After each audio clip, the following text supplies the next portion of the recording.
Iran's economy is in a free fall, and pressure on average citizens to make ends meet is growing by the day. Iran at the moment is in a difficult condition, especially economic conditions. Thousands of protesters angry about soaring inflation and skyrocketing prices took to the streets of Isfahan in central Iran on Tuesday, chanting, "Where is our money? Shame on you," and "Death to high prices."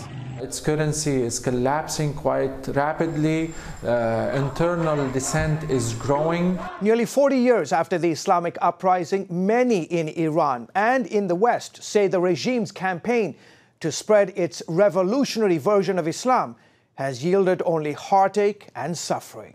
The 40 years of fruit from the revolution has been bitter. 40 years of kleptocracy. 40 years of the people's wealth squandered on supporting terrorism. 40 years of ordinary Iranians thrown in jail for peaceful expression of their rights. Months after the U.S. withdrew from the nuclear deal, Iran is about to get hit with even more crippling sanctions, further damaging the economy and exerting more pressure on the regime. It was the Obama policies that emboldened the Iranians to finance terror. Trump, by placing new sanctions and reversing the nuclear deal, has made it so that the Iranian economy is in big trouble. And the Iranian people are protesting, saying, why are you giving our money to the Palestinians when we are in economic desperate straits at home?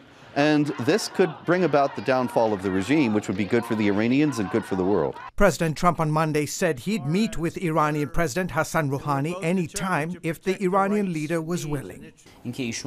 Iranian officials are trying to find out what President Trump's real motive is, and to learn whether he is really seeking a deal or if his administration has rented out its foreign policy to a few countries to create chaos, instability, and economic collapse in Iran. In the meantime, Washington and Jerusalem are using the crisis to appeal directly to the Iranian people to stand up to the regime.